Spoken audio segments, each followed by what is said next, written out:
৯ বছরেও সিটি কর্পোরেশনের নির্দিষ্ট স্থানে পশু কোরবানি দেওয়ার ধারণা জনপ্রিয়তা পায়নি।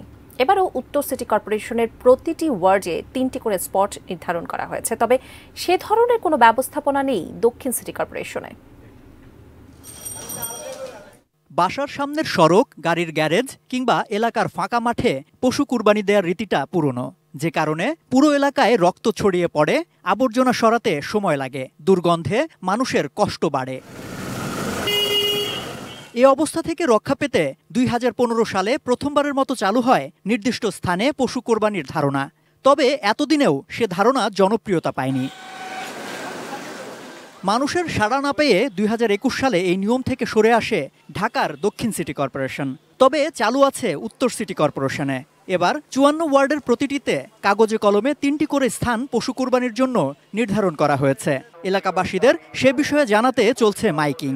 কেন্দ্রীয়ভাবে যদি আমরা কোরবানি করি তাহলে সেখান থেকে বর্জ্য অপসারণ খুব কম সময়ে করা যায়। এখানে এলাকাবাসী যে কোরবানি করতে আসবেন তাদের যাতায়াতের যেই খরচটা হবে সেই বাবদ তাদেরকে ১,০০০ করে টাকাও দেওয়া হবে। কোরবানির মাংস শরিকদের বাড়িতে পৌঁছে দেওয়ার দায়িত্ব সংশ্লিষ্ট ওয়ার্ড কাউন্সিলরদের। তারাও বলছেন জনগণের আগ্রহ সৃষ্টি করাটাই বড় চ্যালেঞ্জ।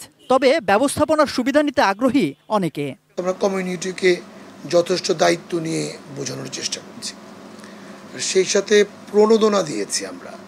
সেটা হচ্ছে, প্রথম প্রণোদনা হলো যে আপনার গরুর মাংস আমরা ভ্যানে করে বাসায় পৌঁছে দেব। আমাদের ৫০টা ভ্যান মজুদ থাকবে। প্রতিটি স্থানে প্যান্ডেল, কসাই, মাংস পরিবহন সহ সব ধরনের সুযোগ রাখার দাবি করলেও এবারও আস্থাহীনতায় নগরবাসী। তাছাড়া নির্ধারিত জায়গা বাসা থেকে দূরে হওয়ায় আগ্রহও কম থাকে। ১ নম্বর লাইন থেকে ১১ লাইন পর্যন্ত প্রত্যেকের গরু বাইরে কুরবানি হয়। গরু নিয়ে যাওয়া, সেখান থেকে মাংস কাটার পরে সেই মাংস আবার বাসা পর্যন্ত প্রসেসিং করা আনাটা, এটা একটা ঝামেলা মনে করে মানুষ। সেই জন্য মানুষ সিটি কর্পোরেশন নির্ধারিত জায়গায় যায় না। যদি আমাদের ওইভাবে প্রচার হইতো যে ওইখানে নির্দিষ্টভাবে যেতে হবে, ওইখানে কোরবানি দিতে হবে, না দিলে একটা নির্দিষ্ট পরিমাণে ফাইনের ব্যবস্থা আছে, তাহলে জনগণ ওখানেই যেতে বাধ্য হতো এবং আমরাও যেতাম। আমরাও যেখানে কোরবানি দেই ওইখানেও আমরা বর্জ্যটা দ্রুত অপসারণ করি। ঢাকঢোল পিটিয়ে যত্রতত্র পশু জবাই বন্ধে আধুনিক জবাইখানা নির্মাণ করেও তা চালু না করতে পারার দায় আছে ঢাকার ২ নগর কর্তৃপক্ষের। সম্রাট আনোয়ার, এটিএন নিউজ, ঢাকা।